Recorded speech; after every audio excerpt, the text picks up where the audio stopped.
what's up and welcome back to Interpreting the Stars. Today we're continuing the 7th annual Demmy Awards, going over every 2019 film that I saw. In the last two videos, we've covered the best and the worst films in each genre, and today we're mixing it up a bit because we're talking about the top 10 films of 2019 based on my people category in my rating model. So this is not, I repeat, not the top 10 films of the year overall. That'll actually be my last video in the Demmy Awards. This is specifically on the people category of my rating model. What's the people category? Well, here's a quick breakdown if you want, and this is going to be a little bit lengthy, so feel free to skip ahead to the top 10 list. The people category is broken down into 5 subcategories, each of which are rated out of 4 possible stars. The first is acting. What I look for in acting is, simply put, a range. I try my hardest to be unbiased as humanly possible, so I'm not particularly looking for an actor that is playing a role believably. I'm looking for range. So if an actor acts the same from beginning to end of a film, even if they're great at it, I'll give it half points. But if they go through a range of different emotions, then it's getting full points. The next subcategory I look at is characters, and with characters, I'm looking at the distinction of what sets these people apart from others. I'm looking for a specific or memorable trait that they're known for, something audible that they do, some kind of one-liner that they're known for, some kind of disability that they have, some kind of mental problem associated with them. You get my point. Where you see a picture of their character and you know who they are. That's what I'm looking for. The next subcategory is casting. Ensemble films don't impress me. I couldn't care less who's in a movie. I just want them all to feel born to play their respective roles. That's one of the hardest things to get perfect points for in the people category. The next subcategory is importance, and that means how did the writers diversify what each character is doing in the movie? Why are they there? How are they all independently contributing to the plot? The more you have bogeys and unimportant people in a film who aren't actually doing anything, the lower this score gets.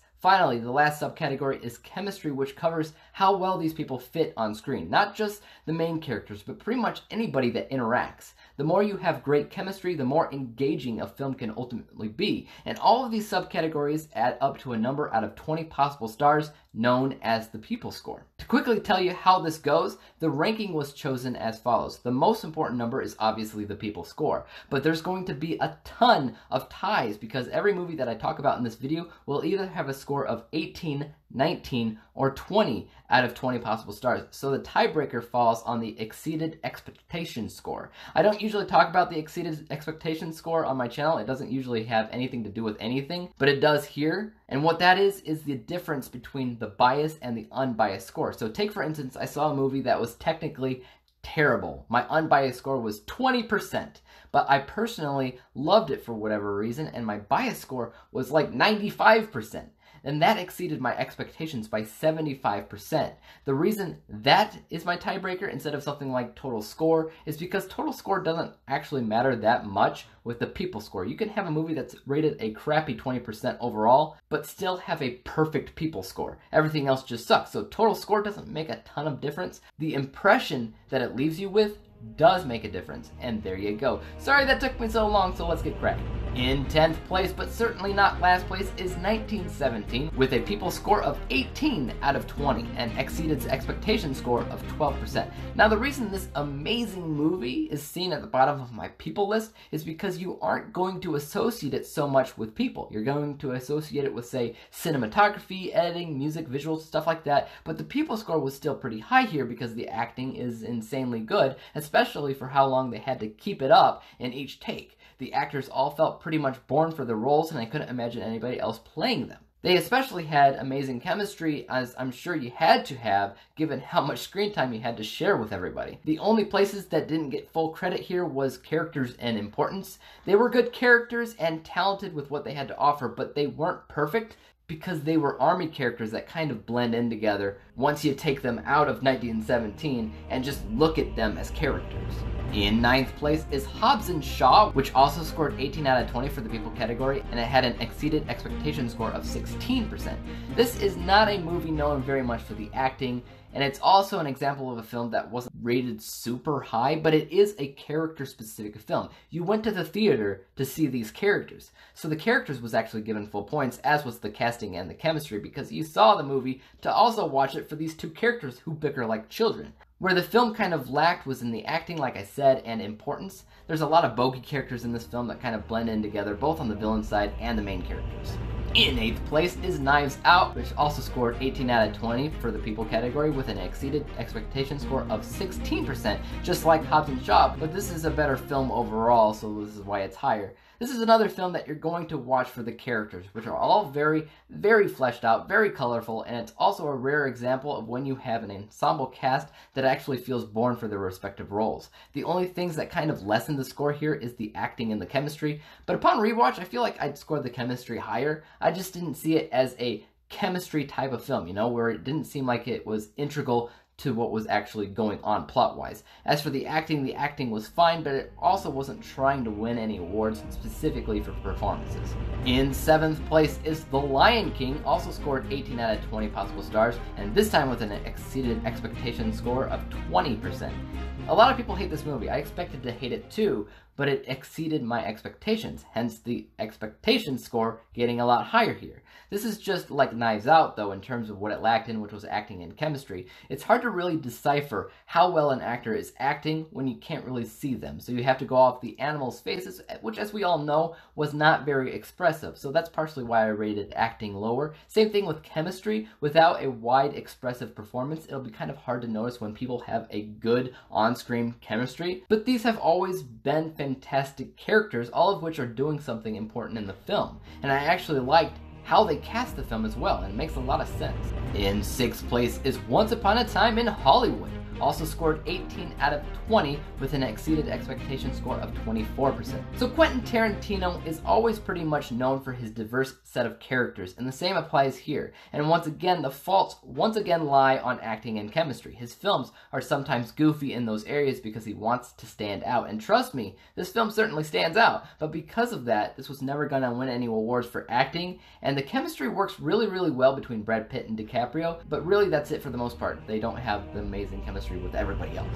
Top 5 time in 5th place, also scoring 18 out of 20, is Spider-Man Far From Home with an exceeded expectation score of 28%. This is a really fun movie. I love Spider-Man, and superhero films in general are usually a good example of showcasing characters. And the same applies here. As you can tell, Spider-Man and Mysterio are very good examples, and there's more in there too. Where this faltered again was acting and casting. I actually liked the chemistry here. But if I was asked if I thought Jake Gyllenhaal was born to play Mysterio and nobody else could portray him, I'd actually have to say probably not true. Keep in mind, I am set to re-review this later in the year, so these numbers might change soon, but as it is now, this is in 5th place. In 4th place, with the first score of 19 out of 20 in the people category, is Parasite, with an exceeded expectation score of negative 36%. Yeah, you heard that right. I basically expected more out of this movie based on how much praise it has gotten. To break that down further, my unbiased score was actually 90%. As I can see, it did a lot of technical things right, but my bias score was 72%, hence the negative number. But it's also really high on this list because it was nearly perfect specifically in the people category. Each character differentiates themselves and brings a different level of skill to the table as to why they're there. They are a family, and the chemistry they bring to the screen feels as such. And nobody feels cast. They all feel born for their roles. The only thing that didn't get full points here was the acting, which was pretty great all around, but I'd say where you saw one character really develop for sure, some of the other characters kind of remained the same from beginning to end. Very, very close though. In 3rd place, also scored 19 out of 20 in the people category, is Richard Jewell with an exceeded expectation score of 12%. This was a fantastic movie, and one of the best biographical films I've ever seen for characters specifically. Usually when you base something out of real life, people are just going to be hard to distinguish against because in real life, people are boring and they don't stand out like movie characters, but in this instance, they do. You had the security guard, the FBI agent, the lawyer, the reporter, the distraught mama, and they were all very colorful and they all had an important role to play in the direction of the plot. Plus, I couldn't imagine anybody else in these roles. They all did a great job, so I believe they all deserve an award for acting. The only place that could have used improvement, in my opinion, was chemistry, where sure, the chemistry worked really, really well for pretty much anybody that Richard Jewell runs into. Their chemistry together worked really well, but when you take Richard Jewell out of the equation and just look at everybody else's interactions, they weren't as good. They were good, just not as. In 2nd place with the first perfect 20 out of 20 score is Peanut Butter Falcon with an exceeded expectation score of 8%. This movie is great. It really is. It did exceed my expectations. I kind of expected it to be good though, so it didn't exceed it by much. The acting is so good, so believable, and you see a change in all the characters. The casting was perfect. The chemistry between them was off the charts good, and they all have a different role to play. It was perfect for the people category. In first place, also scored 20 out of 20 in the people score, is Avengers Endgame with an exceeded expectation score of 12%. It's hard not to see why this film won. It's all about people. The whole thing, there's like a million different colorful characters, all of which have different abilities and skill set. They all have different but similar motivations. They're all doing something different to help with the overall mission. The casting was already gonna be perfect because we're this far in with the MCU. If they recast, that's when it would get a poor score. And all these actors have been playing opposite each other for like 10 years, right? They all naturally have perfect chemistry. So the best film in the people category is Avengers Endgame. This is the third Demmy win for Avengers Endgame. Previously, it also won for Best Action Film and Best Science Fiction Film of 2019. And that's it, guys. That's the best films in the people category. The next Demmy video will cover the worst films in the people category, so the opposite of this. As for YouTube, you know what to do. Hit the subscribe button if you like this video and would like to see some others like it. Hit the thumbs up button because that always helps out my channel. And don't you dare forget about the little bell icon because that'll help notify you when I come out with my next review or Demmy Awards video. And until then, peace out.